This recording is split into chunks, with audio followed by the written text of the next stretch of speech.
Hola, ¿cómo están? Qué pena por la caída de la clase, mi wifi como que se dañó y el celular en vez de pasarse a los datos cerró el en vivo. No sé qué haya sucedido, ya me conecté desde los datos, espero que siga funcionando. Qué pena con todos ustedes y gracias por la paciencia. Sé que me entienden porque afortunadamente este último... Gracias por la paciencia y por volverse a conectar. Hola amiga. ¿Qué pasó? Se cayó el wifi Internet. de mi casa y pues muy raro porque el celular en vez de pasarse como a los datos lo que hizo fue que finalizó el video. Dale. No sé qué salió, pero ya me Bueno, desconecté del wifi para quedarme solamente bueno, con los son datos. cosas de tecnología que nos pasa siempre. No los Sí, podemos controlar. sí, muchas Bueno, gracias a todos los que están volviendo el video. Lo bueno es que no habíamos entrado en materia, entonces no se va a perder como la parte de la explicación. exacto. Yo Bueno, me fui cuando tú les estabas diciendo estábamos hablando como de lo importante de utilizar esta metodología para los que están ujú. aplicando y alguien nos preguntó de si se podía aplicar desde Argentina. Le Ujú. dijiste que sí y ya no escuché qué más dijiste. Ah, bueno, sí, y de hecho veo ahí que no saben aplicar para qué, entonces nosotras trabajamos con un programa de intercambio en Estados Unidos, enseñamos en Estados Unidos y nos preguntan que si de Venezuela, desde Argentina pueden venir a trabajar acá y si se puede, lo importante es que tengan experiencia enseñando en colegios y toda esa información ya la hemos compartido en dos grabaciones, dos clases que tuvimos, entonces nos pueden escribir, se las enviamos o las buscan en nuestros perfiles para que entiendan un poco hoy también por qué es tan importante el trabajo por centros cuando enseñamos aquí en Estados Unidos y pues que lo puedan trasladar además a sus realidades. Ujú. Igual si de pronto al final tenemos como un espaciecito, podemos también contestarles algunas preguntas que tengan Exact, sobre esto. exactamente. Bueno, Bueno, entonces ya entrando al tema, Amelie me ven borrosa, pero me sí, escuchan bien, que eso sí, es como más importante. te escuchamos bien. Sí, bueno, eh, ya entrando como en materia, mm, no nos vamos a centrar mucho en la teoría porque realmente pues eso ustedes fácilmente pueden en Google escribir y buscar o conseguir un libro, aunque sí les queremos compartir algunas como referencias en el correo que les vamos a enviar el próximo lunes. Sin embargo, sí queríamos dar como un pequeño como marco teórico del porqué de esta metodología. Esta metodología tiene una fundamentación muy importante que es la diferenciación y el poder darle a cada estudiante lo que necesita de acuerdo a su proceso. Entonces, lo primero que hacemos cuando nosotros vamos a comenzar a trabajar con esta metodología es que nosotros debemos organizar a nuestros estudiantes de acuerdo a sus niveles. Ahorita más adelante, Luisa les va a compartir una forma diferente como ella la hace. Queremos decir lo que nosotras siempre les decimos. Nosotros no vemos ninguna metodología como una camisa de fuerzas. Cuando lo hemos hablado de aprendizaje por proyecto lo hemos dicho y acá también. Son unas ideas que nosotros las utilizamos como más nos sirven. Entonces no sientan que tienen que seguir exactamente todo porque si no, no están aplicando esta metodología o no van a tener los frutos. Claro que sí.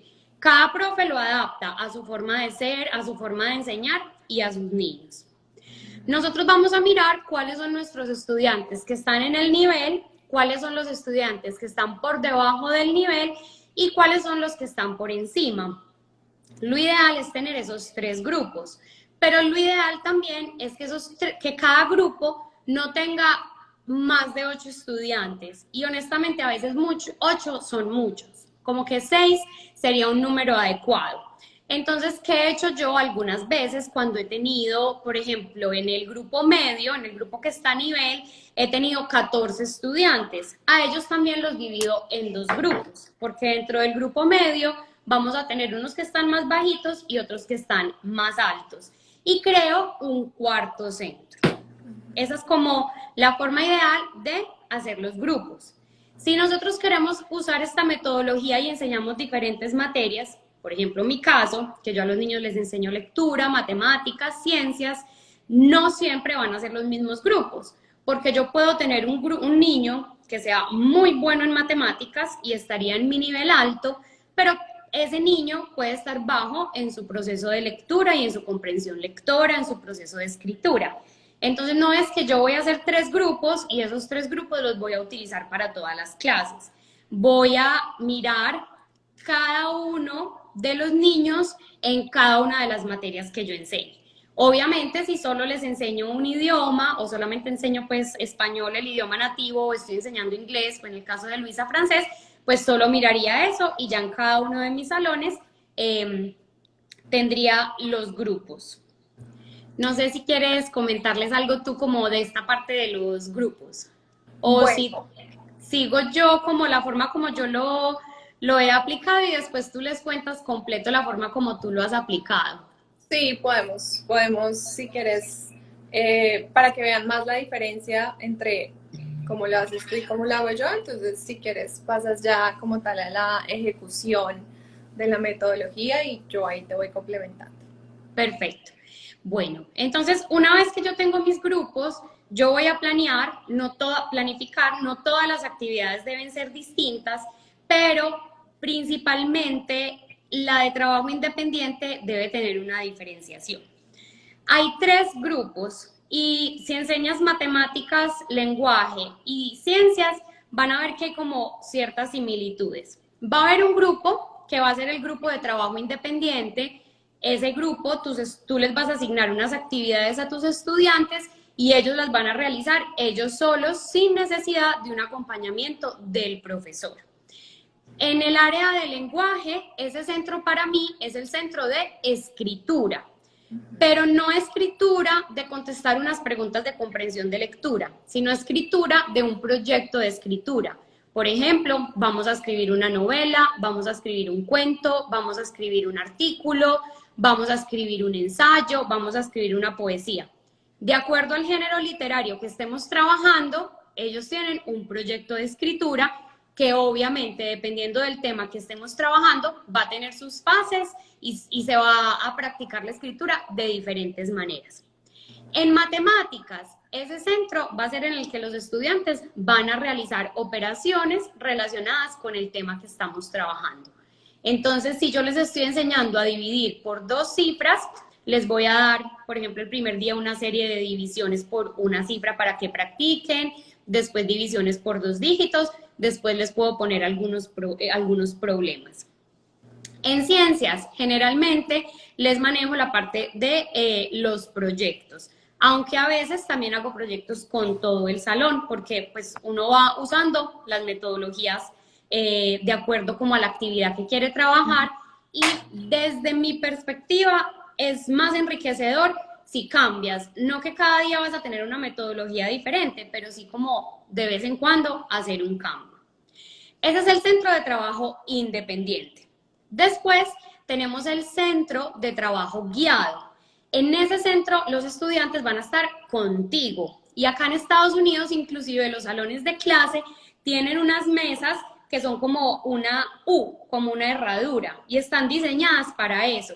Tú te sientas como en el huequito de esa U, con la silla pues más adentro acá, y todos los niños están a tu alrededor. Entonces así tú puedes estar mirando el trabajo de los estudiantes y guiándolos. El trabajo que se hace en este centro no es un trabajo que tú vas a calificar. Si habías planeado 10 ejercicios de división, no es importante que los terminen todos, porque lo más importante es que tú te puedas asegurar que tus estudiantes están comprendiendo el tema y que los puedas ayudar, que les puedas dar una explicación extra, que puedas ahondar en la dificultad que está teniendo este estudiante o el otro. Y es un centro que es ideal para hacer una diferenciación sin necesidad de preparar materiales extra, porque a veces cuando explicamos esta metodología, y yo lo sentí, yo dije, me voy a enloquecer, o sea, porque por cada clase tengo que planear 3 centros y 3 actividades diferentes por centro, o sea, 9 actividades para una sola clase, pues eso nunca lo voy a lograr, pero realmente no. Entonces, tú puedes tener el mismo material. Por ejemplo, si estamos trabajando las divisiones, yo puedo tener las mismas divisiones, pero la diferencia la voy a hacer en ese trabajo con los estudiantes, porque estoy yo ahí con mis 6 estudiantes, con mis 8 estudiantes. Si de pronto tengo el tiempo, quiero ayudarles más, puedo buscar unos ejercicios más retadores para mi grupo avanzado. Y obviamente sería el espacio ideal para yo poder trabajar con mis estudiantes que están por debajo del nivel. Siguiendo como el caso de las divisiones, si yo me encuentro que mis estudiantes que están por debajo no pueden dividir porque no se saben bien las tablas de multiplicar y hacerlos en la inversa como divisiones, entonces evidentemente yo en mi primera clase invertiría ese tiempo para repasar ese contenido con ellos, pero son unas adecuaciones que se pueden hacer más sencillo. Para lenguaje se recomienda que ese sea el centro de lectura, donde tú trabajes con los estudiantes la lectura, especialmente que ellos lean. Entonces, no nos centremos en siempre lo mismo, que cada uno vaya leyendo por orden. Eso lo podemos hacer un día. Otro día los podemos poner a leer a ellos en parejas y tú simplemente vas escuchando primero una pareja, después a otra pareja, después a la otra. Vamos a trabajar con ellos la pronunciación, el acento, si enseñamos otro idioma, ortografía, si vemos que se están saltando consonantes, etcétera. También vamos a trabajar la comprensión de lectura y vamos a trabajar las características de los géneros literarios. Y miren que esto va a ir en relación con el centro de trabajo independiente, que es el centro de escritura, porque evidentemente si el género literario que yo estoy trabajando es el narrativo, voy a escoger cuentos o novelas para mi lectura dirigida, para mi centro de trabajo guiado, y el proyecto independiente de escritura va a ir enfocado a que los estudiantes redacten un cuento, llenen un organizador gráfico en el que tengan la estructura del cuento, lugar, personajes, inicio, nudo, desenlace, etcétera. Entonces, es un trabajo que va pues como unido. Para matemáticas, ya se los mencioné, es más que todo como mirar los estudiantes, cómo van como en la adquisición de ese contenido que estamos enseñando. Para ciencias, yo en el centro de trabajo dirigido no suelo usar mucho esta metodología para ciencias. Realmente me gusta más utilizarla en lectura y en matemáticas. Pero si la fuera a utilizar para ciencias o las veces que lo he utilizado, diseñaría como una actividad que sea como una especie de evaluación para yo ver qué tanto los estudiantes han asimilado este contenido. Digo evaluación entre comillas porque como están trabajando conmigo, si yo veo que un estudiante no ha comprendido un proceso, está enredado, digamos si estamos trabajando los sistemas del cuerpo y no comprende bien, digamos en el sistema digestivo cómo es todo el proceso, yo haría una intervención para poderles explicar como toda esta parte. Dime. No te escucho, amiga, creo que estás... Ya. Sí. No, como antes del otro paso que ibas a dar, te quería preguntar, seguramente los profes que nos están viendo, ¿cada cuánto haces tú el trabajo por centro? Si lo haces todos los días, si lo haces, o qué es recomendable hacer en primaria, como cuántas veces a la semana o cómo lo haces tú. Sí, mira, yo el trabajo por centros, la verdad, en lenguaje lo trato de hacer todos los días, porque me parece muy importante ese momento para poder leer con los estudiantes, ver cómo van con la asimilación del vocabulario, poderles ayudar como en esa fluidez. Y el proyecto en la clase de lenguaje generalmente es un proyecto de escritura. Entonces, suele ser más bien independiente, porque también quiero pues que ellos puedan desarrollar esa habilidad. Entonces, en centros funciona muy bien, porque yo estoy con un grupito leyendo, los otros están trabajando en su proyecto, y los otros en vocabulario, que es lo que ya voy a explicar. Para ciencias, como les decía, no lo uso muy a menudo. Lo uso sobre todo cuando veo que a mis estudiantes les está dando dificultad asimilar un tema. A mis ciencias me gusta trabajarlo sobre todo con proyectos combinados con rutinas de pensamiento visible. Que como ya hemos hablado, esto es son unas metodologías en que son los estudiantes los que guían su aprendizaje y uno está más como un facilitador. Pero terminado el proyecto, pues, y a lo largo del proyecto y especialmente terminado, uno hace diferentes actividades evaluativas. Entonces, si a lo largo del proyecto yo veo que están muy enredados, que realmente no, pues como que están muy perdidos, pasa mucho tiempo y ellos realmente no tienen mucha producción en su proyecto, entonces hago como una intervención y les digo, por hoy vamos a como a parar nuestro proyecto y vamos a tener una clase distinta para que podamos pues como profundizar en el vocabulario, profundizar en los procesos, aclarar dudas y que ya ustedes como con esa base puedan continuar. Y en matemáticas lo suelo hacer al inicio del tema, porque a mí me gusta mucho trabajar proyectos también en matemáticas. Sin embargo, es mucho más difícil que dependiendo del tema, que el estudiante pueda aprender eso solo. Por ejemplo, ahora estoy trabajando gráficos de líneas. Es un tema que yo les puse a los estudiantes un problema y lo estamos trabajando con un proyecto. Por ejemplo, decimales, las 4 operaciones con decimales. Si yo planeo un proyecto desde el inicio, sin enseñarles a los estudiantes cómo sumar, restar, multiplicar y dividir, los estudiantes que lo van a conseguir son muy pocos. Entonces yo inicio con Centrox, 1, 2, 3 clases, dependiendo del tema y dependiendo de cómo vayan los niños, y ya después les lanzo el proyecto, porque ya practicamos y yo ya sé que el niño aprendió a multiplicar y a dividir por decimales. Entonces, en lectura casi siempre matemáticas al inicio del tema y ciencias más como una intervención. Vi que una persona me estaba preguntando por sociales más arriba y no contesté. No crean que es como mi materia, pues que tengo ahí como un poco relegada. Desafortunadamente acá en los Estados Unidos no se le da mucha importancia a esa materia, al menos en primaria. No se le da mucha importancia porque a los niños en quinto les piden que presenten un test que mide como todo su aprendizaje y desafortunadamente solo les evalúan lectura, matemáticas y ciencias. Entonces a eso es a lo que se le da el peso. Se puede decir que si yo enseño sociales bien y si no, bien, pues es como muy indiferente, lo cual a mí pues me da mucho pesar porque considero que es una materia demasiado importante para ubicarnos en el mundo que vivimos y conocer la realidad. Entonces yo la enseño integrada dentro del lenguaje. ¿Cómo la enseño? Cuando tenemos la unidad del texto informativo, entonces utilizo historia de los Estados Unidos, que es como lo que me toca, entonces lo enseño integrado y tengo varios proyectos muy chéveres. Y en otra unidad que se llama aprendizaje por medio de la lectura, entonces también ahí enseño sociales. Si yo enseñara, pues tuviera el espacio para enseñar sociales como lo hago con las otras materias, lo haría yo creo que igual que como lo hago con ciencias. Les lanzaría un proyecto, el que yo los vaya acompañando y si veo que están teniendo dificultades o que no está teniendo como el desarrollo que yo espero, haría como una intervención para trabajar los centros. Entonces así es como yo lo manejo.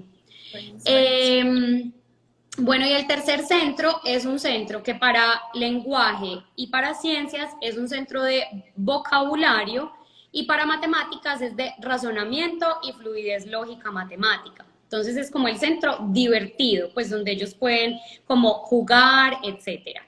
Entonces, para matemáticas, yo generalmente les tengo un problema de razonamiento, no necesariamente relacionado con el tema que estamos trabajando, porque quiero seguirles practicando la lógica y porque quiero seguir como manteniéndoles frescos los otros temas que estamos trabajando.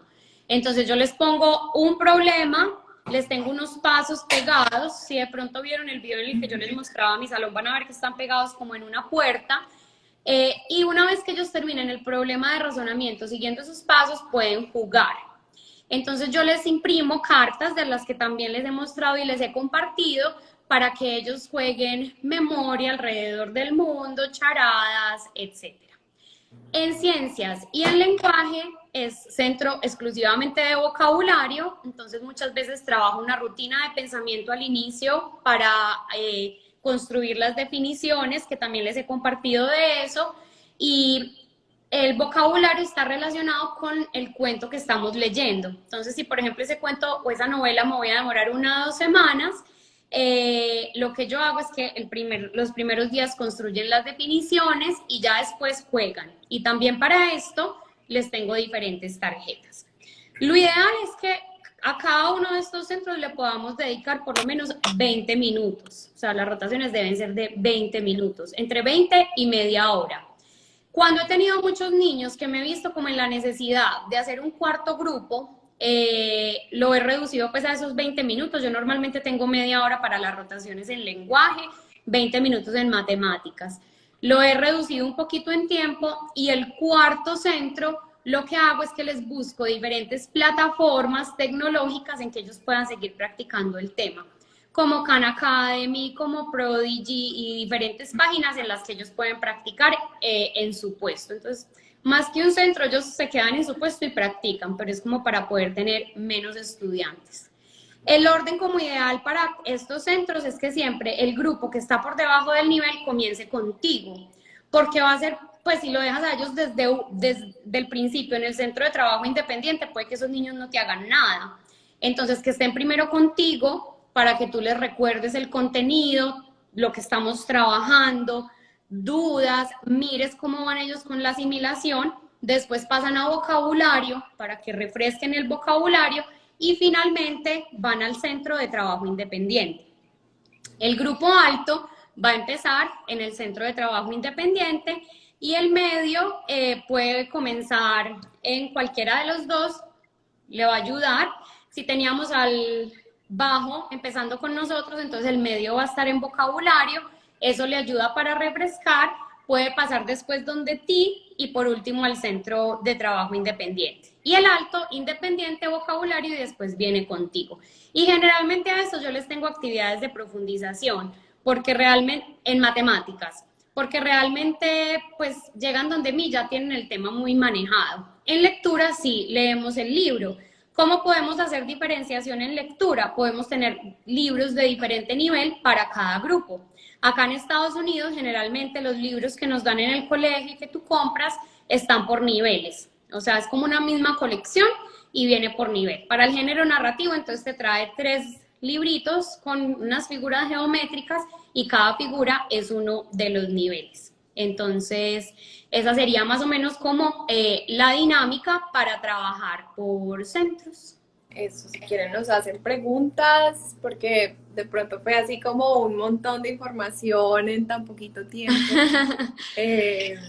Veo que por acá Bueno, preguntan lo de las rutinas de pensamiento. Sí, entonces yo las rutinas las trabajo sobre todo en ciencias, con los proyectos, en lenguaje se las trabajo sobre todo en la parte de vocabulario, también a veces las incluyo dentro del proyecto de escritura.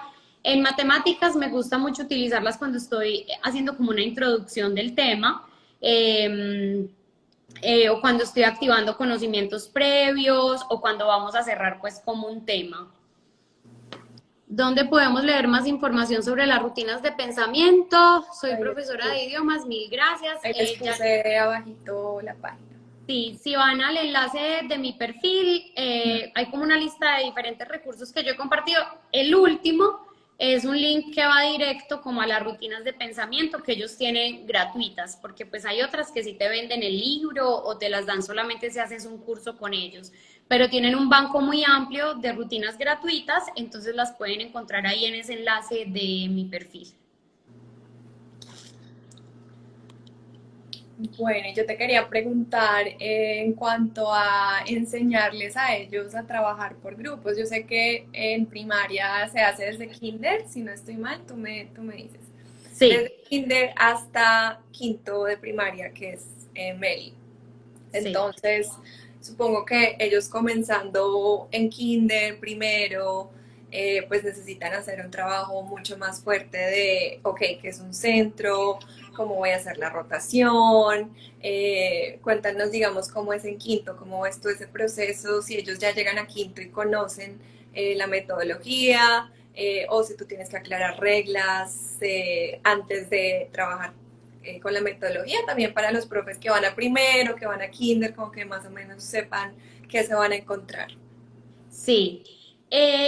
Bueno, realmente en quinto llegan con esto demasiado asimilado, porque lo vienen haciendo desde pequeños. Es más, ellos me sugieren a mí cosas. O sea, por ejemplo, miran los juegos que yo tengo en el centro de vocabulario y me dicen, ay, no tienes tal juego. Y yo, ¿cómo se llama ese juego? ¿Cómo es ese juego? Y ellos me cuentan para que lo añade. Y me dicen, ese lo hacíamos en tercero con tal maestra. Entonces, bueno, yo lo añado. Entonces, realmente lo tienen muy asimilado. Obviamente, si vamos a comenzar esto, la sugerencia pues es tener como un espacio de rotaciones, como para rotar, ¿cierto? Yo ya no hago como nada, pues como fuera de lo normal. Yo toco una campanita y ellos saben que deben ir. Yo sé que cuando le están enseñando a los niños más pequeños dan como 1 o 2 minutos para hacer la rotación como tal. Entonces tocan la campanita y los niños deben como recoger sus materiales, pararse como en una filita, tocan la campanita otra vez y van a su otro centro en silencio, tocan la campanita y ya se quedan ahí quietecitos para trabajar. Yo realmente ya lo hago más fluido, no es un tiempo diferente, yo simplemente toco la campana y ellos se tienen que ir, unos lo hacen más rápido, otros más despacio, pero pues realmente no se me demoran más de 1 minuto, entonces pues no es como que haya visto la necesidad de trabajar más esto con ellos. Toda la parte pues del trabajo en grupos es una parte demasiado importante. Para mí el éxito del trabajo en grupo es darle roles a los estudiantes. O sea, si tú juntas a 5, 6, 7, 8 niños, los que sea, y pretendes que ellos trabajen en grupo, así como así, o a punta de regaño, o a punto de decirles, mira, es que tal, es que tienen que trabajar, es que solucionen el problema, pues que funcione seguramente sí, pero va a ser muchísimo más diferente, pues más difícil. Pero si tú como que le empoderas a tus estudiantes en lo que es un grupo y les dices, listo, ustedes van a estar juntos, yo no sé, 1 semestre, 3 meses, 4 meses, hasta que tú vuelvas a hacer como una evaluación para ver si han cambiado los niveles y crear diferentes grupos. Vamos a tener una responsabilidad. Yo todo esto lo trabajo siguiendo como lo que es disciplina positiva y justamente tenía pensado compartirles un poquito de los roles en estas próximas semanas, entonces voy a hacer como una publicación sobre esto. Yo les pregunto, yo me gasto mucho tiempo, no me gusta decir me gasto, invierto mucho tiempo en toda esta parte porque yo lo puedo hacer en un día, pero eso me va a generar problemas después que ahí sí me van a hacer perder tiempo. Entonces yo en todo lo que es como enseñarles estas rutinas de todo, me demoro 1 o a veces hasta las 2 primeras semanas del año. Entonces acá con todo el salón empiezo, ¿qué roles necesitamos en un grupo? Entonces ellos me empiezan a decir, ay, el encargado de los materiales, alguien que tome nota, alguien que hable, alguien que tome el tiempo, alguien que pues como que si estamos necios nos diga que silencio y que trabajemos, bueno, el monitor, el líder, tal. Y cada grupo tiene un cuaderno, que es su cuaderno de grupo. Entonces ellos ahí anotan sus roles, los roles los cambiamos cada periodo de tiempo, si son muy chiquitos los dejaría por un tiempo más largo, porque pues mientras un niño de primero aprende que él es el encargado de los materiales, que cada que vayan a empezar los centros tiene que ir a tal lugar y cogerlo, y se lo cambiamos a los 8 días, el niño apenas había cogido la rutina. Los míos que están en quinto cambian los roles cada semana. Entonces yo el lunes en la reunión de clase, lo primero que hacemos es equipos, van a definir sus roles. En ese cuaderno ellos toman nota de si están teniendo problemas o dificultades, tenemos una reunión de clase en la que conversamos, qué problemas estamos teniendo, qué soluciones podemos tener. Entonces, para mí, como toda esta parte del empoderamiento es demasiado exitosa. Que de todas maneras hay grupos que funcionan como con más dificultad que otros, obviamente, pero me parece que es como la clave del éxito, asignarle roles a los estudiantes y empoderarlos, o sea, que ellos sientan que el grupo es de ellos, no mío. Los roles nunca los asigno yo, siempre los eligen ellos. Sí, obviamente doy retroalimentación, acuérdate que tú eres el encargado de los materiales y están empezando las clases y tú no tienes nada listo. ¿Qué podemos hacer para que esto funcione? ¿Quieres que un amiguito te ayude? ¿Quieres tener un compañero por esta semana que te esté ayudando con ese rol? Entonces siento que eso es como lo que más me ayuda. Y obviamente ya dependiendo de la materia uno pues va haciendo como sus intervenciones, entonces para lectura lo importante que es escuchar al otro, entonces hablamos de esa importancia, etcétera. Veo por acá que nos preguntan mucho como secundaria, educación inicial. Bueno, perdón. No, secundaria, ya casi. Sí, ya Luisa nos va a contar las como adaptaciones de esta metodología que ella ha hecho, la podrías aplicar también como yo te la acabo de explicar y ya Luisa nos va a compartir otra idea, porque obviamente ella está en la realidad de muchos de ustedes que solo tienen 45 minutos, por ejemplo, con los estudiantes, entonces deben estar pensando, yo nunca tengo 20 minutos, pues 20, 60 minutos más, porque hay que hacer una introducción, una activación de conocimientos previos, un cierre de la clase, eso es para una clase de casi hora y media o 2 horas. En educación inicial, pues yo soy de quinto de primaria, entonces es como yo te estoy contando y mis compañeros de todo primaria siguen estos mismos 3 centros que yo te estoy diciendo.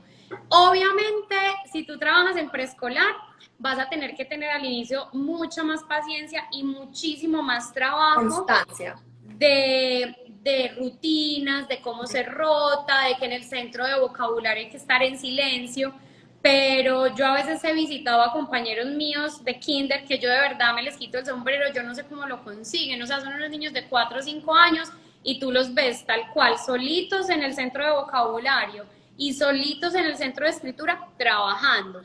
Obviamente el centro de vocabulario, como es de vocabulario y juegos o razonamiento y juegos, es un centro al que generalmente toca como darle un recordatorio, porque pues obviamente ellos empiezan a jugar y se emocionan y se les sube el volumen, pero uno les dice qué rico que estás pasándola también, baja el volumen, pero estos centros los puedes trabajar perfectamente en preescolar, kinder primero, pero obviamente invirtiendo pues buen tiempo al inicio en fomentar como todas estas rutinas.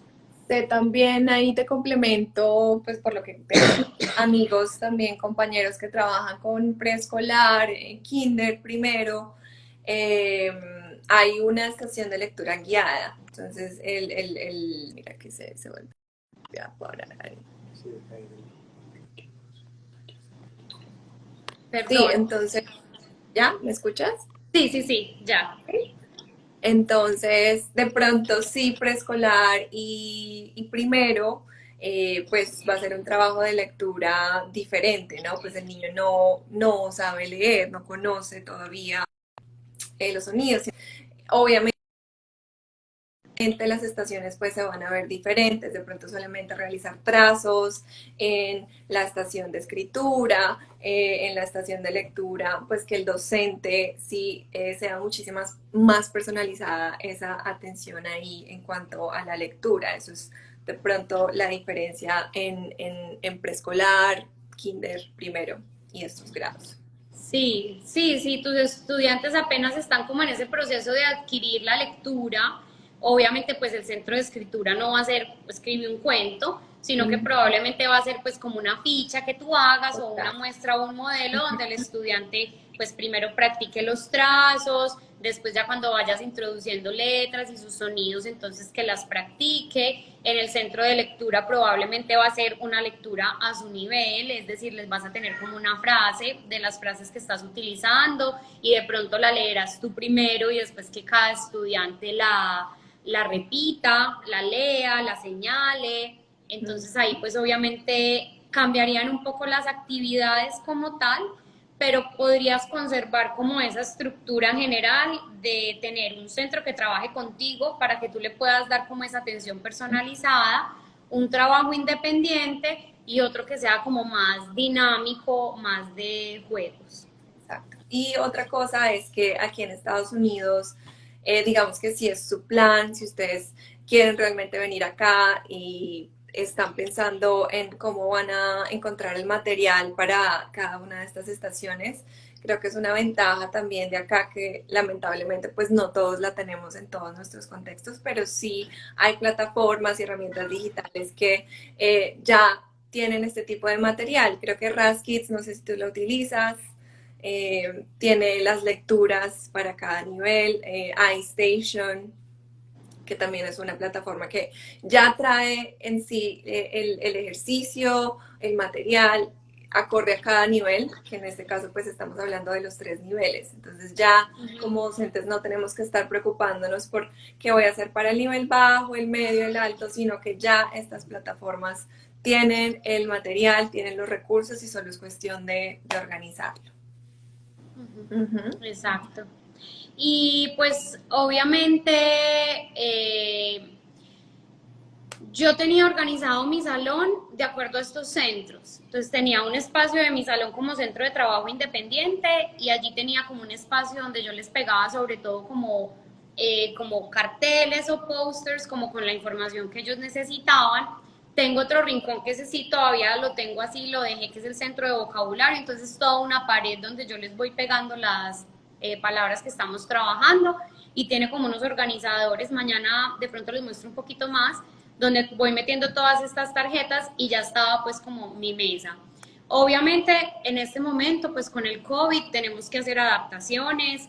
Yo por ejemplo en este momento estoy con 28 estudiantes, entonces pues son realidades diferentes y uno pues obviamente como docente se tiene que adaptar. Pero para los que estén de pronto como que tengan la facilidad de hacerlo, número de estudiantes, etcétera, es una muy buena metodología.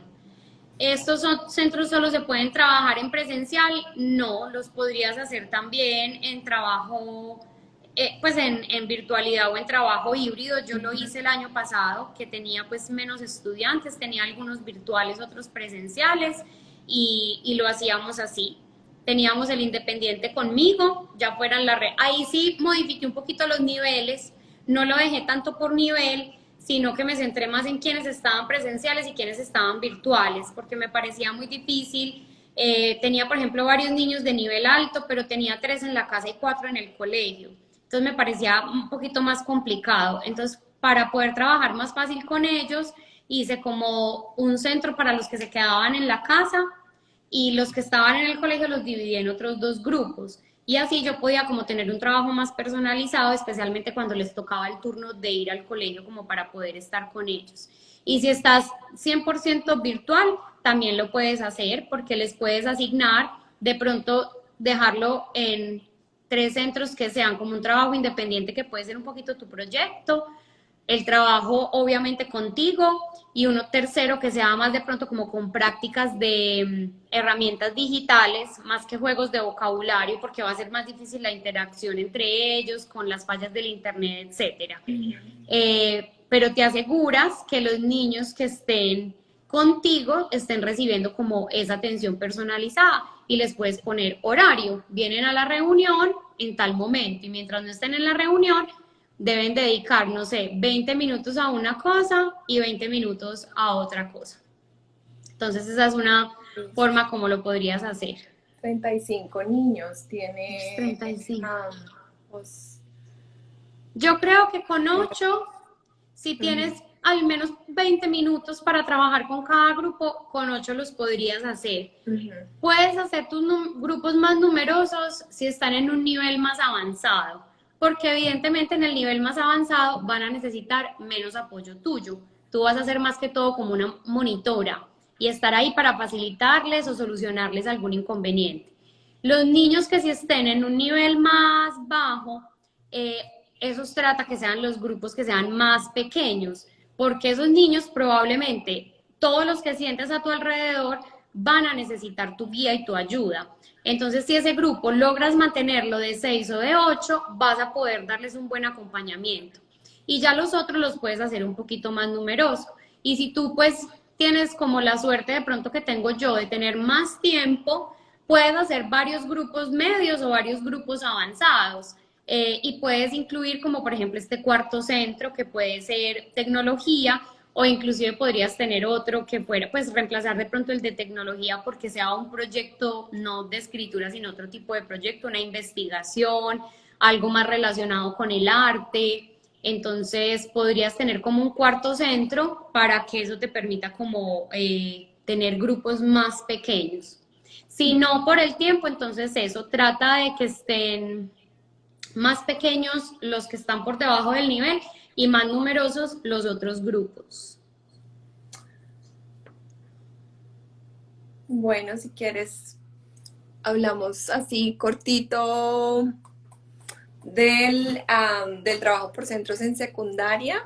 Quisimos darle un poco más de, digamos, énfasis al trabajo en grupos en primaria porque digamos que es el fuerte, ¿no? Es ahí donde comienza, es ahí en donde el estudiante lo va a hacer a lo largo de todo su proceso de enseñanza y aprendizaje, digamos, primaria. Entonces es como y la importancia. Si tú, como estábamos hablando al principio, quieres trabajar en Estados Unidos, tienes experiencia enseñando en colegios, pero de pronto tu experiencia es más en secundaria, entonces no va a ser un requisito que tú conozcas del aprendizaje por centro. Sin embargo, yo lo veo más como una herramienta, como una estrategia para diversificar el tipo de actividades que estamos haciendo en nuestras clases. ¿Sí? En primaria, como ya les explicó Meli, ya aprendimos un poco del fundamento teórico, de cómo es esta estructura y de cómo cada profesor desde kinder hasta quinto tiene centros que giran en torno a esas mismas temáticas, ¿sí? Ahora, en secundaria es distinto. En secundaria, cada profesor escoge, cada profesor elige cuál es su metodología y recomendamos hoy trabajar la metodología por centros, ya que es una forma de diversificar las actividades. Sabemos que cuando trabajamos con adolescentes en secundaria, pues caer en la rutina de solamente trabajar con el libro de texto o utilizar cierto material todas las clases, pues va a hacer que el estudiante de pronto pierda su atención, pierda su motivación, pierda su interés. Entonces, ¿cómo utilizo yo esta metodología por centros en secundaria? Lo primero es cuando quiero diversificar las actividades, de pronto quiero hacer una actividad de arte, quiero hacer una actividad que implique tecnología, que implique movimiento, ¿sí? Y que no necesariamente la tengo que hacer con todo el grupo. Otra forma, digamos que otro desafío que nos puede llevar como docentes de secundaria a utilizar esta metodología es la falta de recursos. Hay profes que tienen de pronto computadores contados en su sala, no sé, hay unos que no tenemos computadores, algunos que sí tienen, algunos que de pronto tienen 3, 4 computadores. Hay profes que tienen en las tablets también contadas, si es que tienen, o hay profes que tienen de pronto estos tableritos en blanco donde podemos escribir con marcador, las cartulinas, bueno, los recursos son limitados a veces y el trabajo por estaciones va a ser que cada estudiante o que todos los estudiantes pues puedan sacarle mejor provecho a estos recursos. Si yo solamente tengo en una estación mis computadores, pues cuando el estudiante rote, digamos, todos van a poder utilizar esos computadores en cierta medida. Vamos a darle la oportunidad a todos de que utilicen estos recursos. Entonces, si lo vemos desde esta perspectiva, podemos cambiar un poco el ambiente de clase y darle oportunidad a los estudiantes para que utilicen los pocos recursos que a veces tenemos. Esa es otra opción. Y para reforzar, Meli ahorita nos hablaba de la diferenciación, que es uno de los grandes principios de esta metodología, que es que nos permita acercarnos y solucionar, digamos, las necesidades particulares de nuestros estudiantes. Entonces puede ser como una metodología de refuerzo, de diferenciación, dependiendo de cómo lo queremos trabajar. ¿Qué les recomiendo yo? Digamos, si tienen sus 45 minutos, 90 minutos, evidentemente pues no vamos a tener el tiempo, si son 45 minutos, para hacer una rotación, como nos decía Meli ahorita, de 20 minutos. Porque no, ni siquiera vamos a tener el tiempo de explicarles bien qué buscamos en cada rotación, qué buscamos en cada estación, cuál es el objetivo que tienen que lograr. Entonces, serían necesarias más de una sesión, varias sesiones, en donde el estudiante sepa que a lo largo, digamos, de esa semana o de esas lecciones o sesiones, pues se van a trabajar unas rotaciones. Es importante que como docentes llevemos como un registro de cuáles estudiantes están en cada grupo y en cada estación y cuántas rotaciones se alcanzaron a hacer durante cada sesión. Yo les voy a compartir un formato que puede que les funcione, ahorita se los comparto, pero simplemente es una tabla en donde dice el grupo, cuáles integrantes tiene el grupo, si son 3 o 4 los nombres, y las estaciones. Entonces yo ahí justo enfrente de cada grupo escribo la fecha en la que se hizo la rotación. Si se alcanzaron a hacer 2 rotaciones, pongo la fecha de la sesión. Con eso yo sé, llevando ese registro, cuál estudiante, cuál grupo hizo cuál rotación, y podemos seguir al otro día con la rotación que sigue. Y además esa misma tabla me puede servir también de pronto para mirar el nivel. Si yo veo que en un grupo de estudiantes hay uno que está un poco más alto, uno que está medio, uno que está bajo, también puedo utilizar este diagrama, esta tabla para el estudiante, este tipo de cosas que voy notando. ¿Sí? Si está un poco más bajo el estudiante, entonces justo enfrente del nombre voy a poner, ok, este estudiante necesita refuerzo, necesita más atención. Es una forma, un mecanismo que podemos utilizar para organizarnos más cuando trabajamos en secundaria y no tenemos tanto tiempo.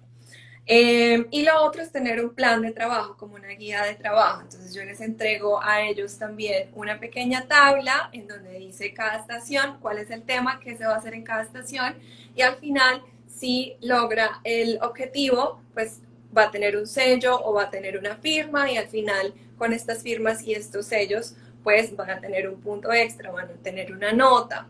Ahí ya nosotros manejamos esto dependiendo de cada uno de nosotros. Entonces son esas 2 formas. Recomiendo pues también que sean entre 3 o 4 estaciones. A veces se deja una extra porque hay un grupo que termina antes, entonces no va a quedar el grupo ahí sentado mirando para el techo, sino que va a tener una estación extra en donde puede ir a tomar algún material, alguna guía, de pronto si tenemos computadores, algún ejercicio que nos permita pues que aproveche también el tiempo. Y cada estación, digamos que a diferencia de Meli, que hace su trabajo independiente, hacen trabajo guiado, trabajo por vocabulario, pues nosotros en secundaria tenemos un poco más de libertad en cuanto a ese tipo de estaciones y de cómo las queremos manejar. Puede ser que tengamos 4 estaciones, una para cada habilidad. Yo enseño francés, entonces que en la primera estación haya una actividad para...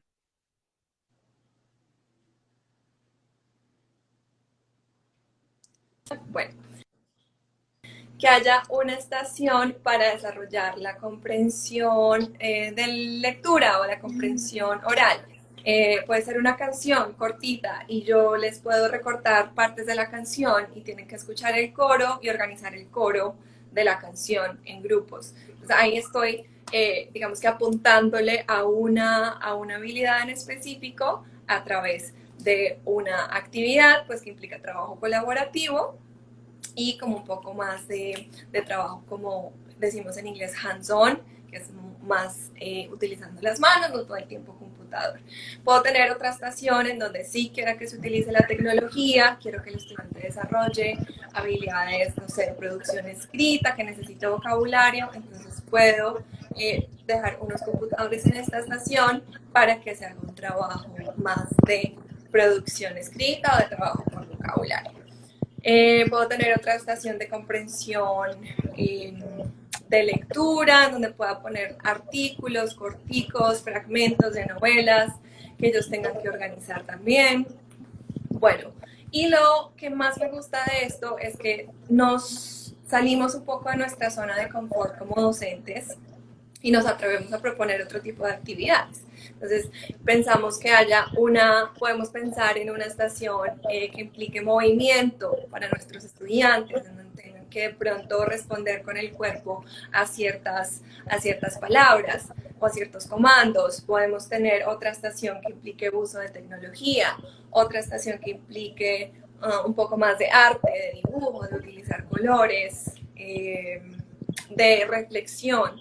Ya cada uno va a ir pensando como qué enfoque le da a cada una de estas estaciones, pero nuevamente les digo, es un poco más para diversificar el aprendizaje, para mirar y tener un acercamiento distinto a nuestros estudiantes. Muchas veces los adolescentes necesitan ese acercamiento y ese trabajo uno a uno Y cuando hacemos trabajo por estaciones, el docente puede acercarse de una manera distinta, porque ya no estás tú como docente enfrente explicando, impartiendo un tema, sino que estás junto a ellos, digamos, acompañándolos en ese proceso de rotación, y asimismo se van a dar otro tipo de conversaciones con nuestros estudiantes y vamos no solo a generar mejores relaciones con ellos, sino a descubrir de pronto algunas necesidades que en otra situación, digamos, no hubiéramos podido encontrar. Entonces, me parece que el aprendizaje por centros tiene muchos beneficios en los dos ámbitos, tanto en primaria como en secundaria.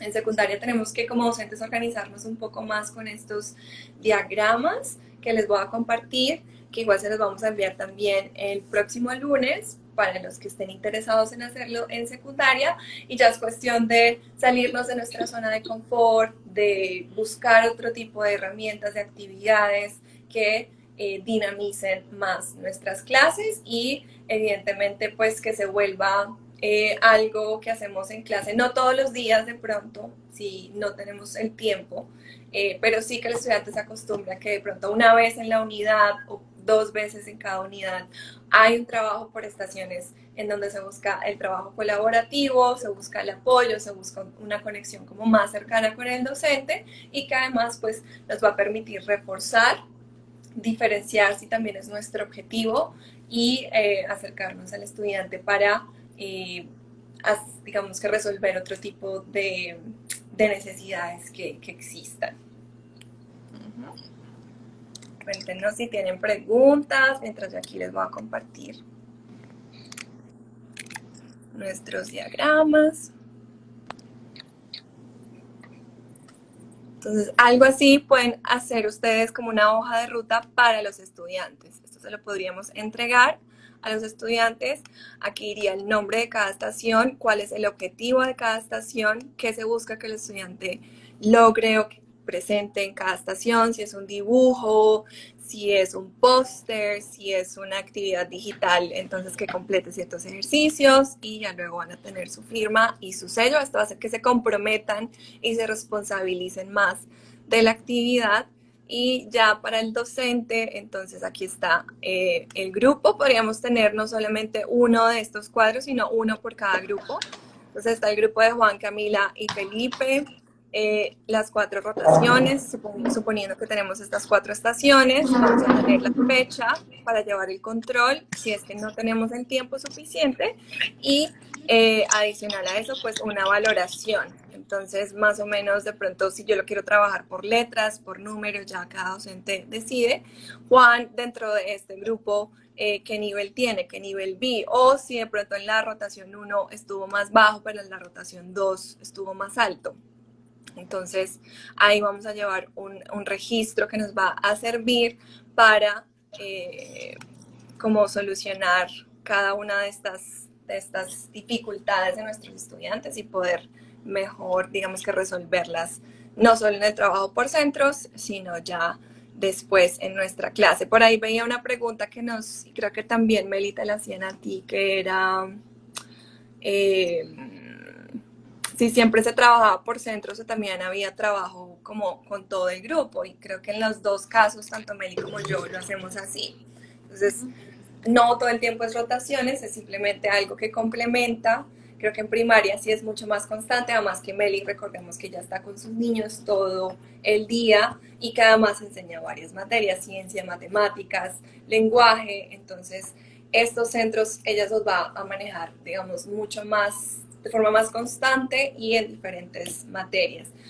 Yo, como solo los tengo 45 minutos, no lo hago todo el tiempo, incluso solamente una vez o 2 veces en cada unidad. Ya ustedes van mirando cómo lo pueden hacer. Les quería compartir como otra idea ligado a lo que Luisa nos acaba de contar, y es que ustedes hagan como unas especies de rotaciones, pero dándoles las oportunidades a los estudiantes de elegir las actividades. Entonces manejas también una tabla como la de Luisa, pero el estudiante, y le aclaras al estudiante cuántos ejercicios tiene que elegir. Entonces les quería, para que sea pues como más concreto el ejemplo, les quiero mostrar este que nosotros utilizamos al final del año pasado como repaso para ciencias. Entonces ustedes pueden ver que la instrucción dice, debes completar una de cada una de las columnas, ¿cierto? Entonces mi estudiante tenía que pasar por todos los temas, o sea, tenía que estudiar ecosistemas, sistemas del cuerpo, tenía que repasar genética, células y fuerza y movimiento. Sin embargo, no tenía que hacer estas 10 actividades, él podía escoger. Entonces él venía acá y decía, listo, en ecosistemas tengo unas task cards, entonces las voy a mirar, a ver si quiero contestar esto. Bueno, ya me hice una idea y ahora voy a mirar cómo es el practice test. Entonces venía acá, miraba y ya, él decidía cuál de las dos quería hacer. A veces, pues porque era como práctica y era práctica para ese test que yo les cuento que realizamos aquí en Quinto, entonces pues las actividades no se veían lo más divertido del mundo, pero bueno, a veces toca. Por ejemplo, a veces si estamos trabajando solo sistemas del cuerpo, entonces yo les puedo poner 6 actividades de las cuales deben elegir 4 y me aseguro de que dentro de las 4 haya algunas que sean un poquito más divertidas. Por ejemplo, esta yo la hice con ellos. Dice, imagínate que eres un pedazo de pizza y estás viajando a través del sistema digestivo. Entonces ellos tenían que narrar como si fueran la pizza, conversando todo lo que les pasaba mientras iban por el sistema digestivo. Entonces así les vamos poniendo diferentes actividades y no las tienen que hacer todas, simplemente ellos eligen las que quieran hacer. Importante que les aclares qué pueden elegir, ¿cierto?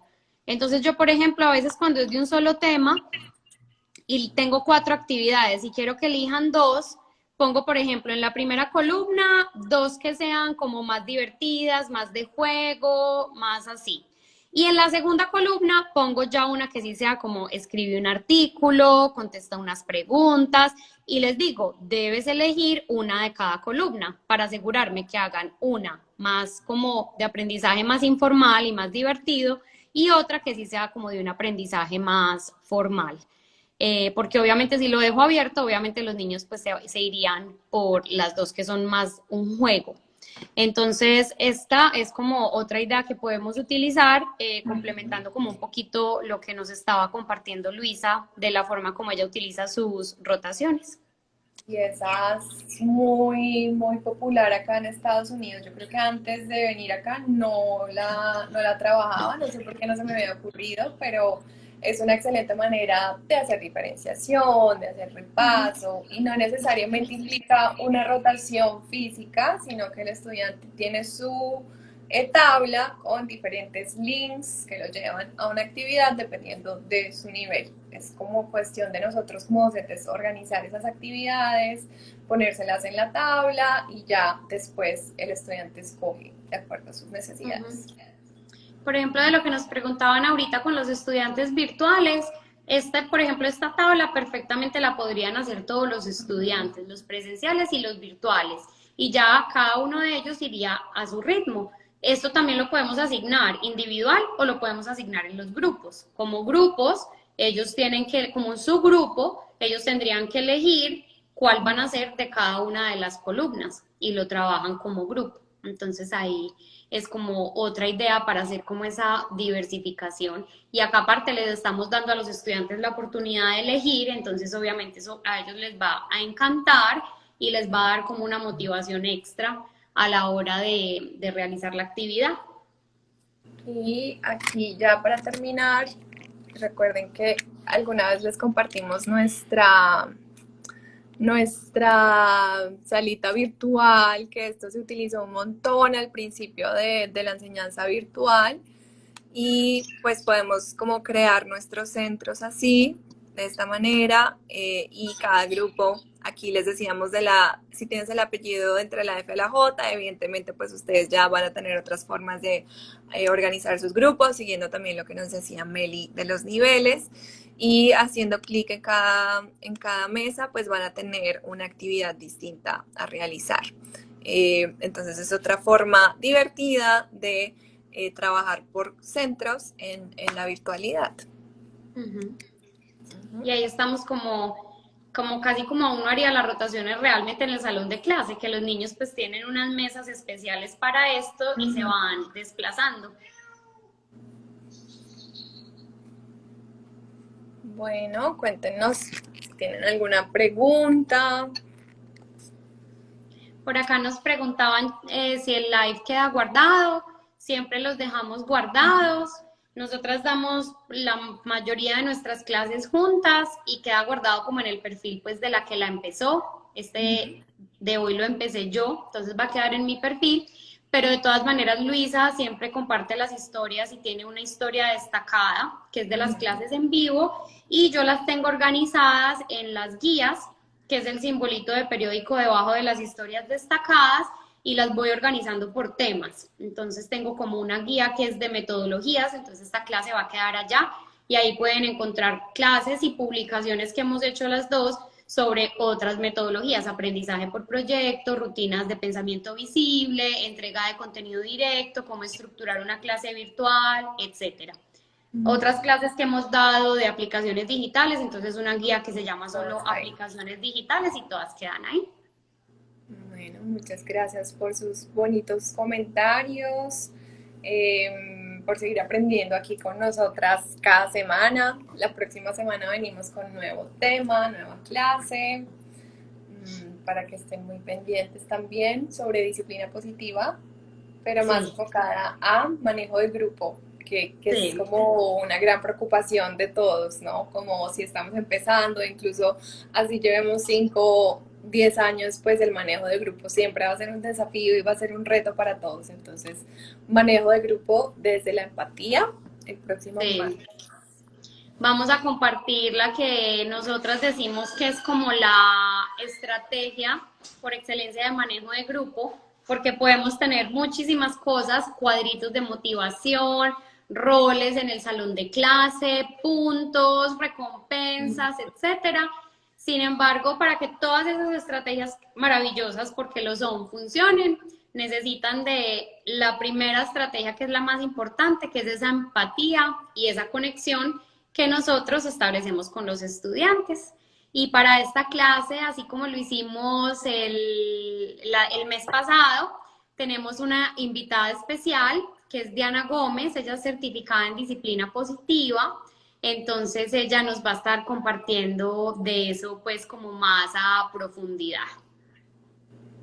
Bueno, muchísimas gracias a todos. Los esperamos en nuestras clases en vivo, pendientes de los posts, de las historias que compartimos también como experiencias y sobre todo en los posts más específicos, más herramientas, más tips que les funcionan a todos. Muchas gracias a todos por esas palabras tan bonitas que nos están dejando en el chat. No alcanzamos a veces a leerlos todos así en voz alta y como que responderles uno por uno, pero sí los miramos. Entonces, muchísimas gracias por todas las palabras que nos dan. Es nuestra mayor motivación realmente, como saber que ustedes encuentran herramientas útiles dentro de nuestras clases. Entonces, muchísimas gracias por comentarlo ahí. Y si utilizan algunas de estas estrategias y nos comparten fotos o nos mandan una historia o lo que sea, nos hace súper feliz. Entonces, estamos muy atentas a ver cómo implementan todo esto con sus estudiantes y también si cuando lo estén implementando les surge una duda, cuando lo estén planificando o inclusive ya en el aula de clase, como, ay, yo iba a hacer esto, pero no supe qué hacer, nos pueden escribir que con todo gusto nosotras les contestamos y los guiamos pues desde como lo que nosotras creemos que les puede ayudar. Claro que sí. Bueno, muchísimas gracias. Que descansen, que les vaya muy bien este resto de semana con sus estudiantes y nos vemos la semana entrante. Un abrazo para todos, descansen. Chao. Chao.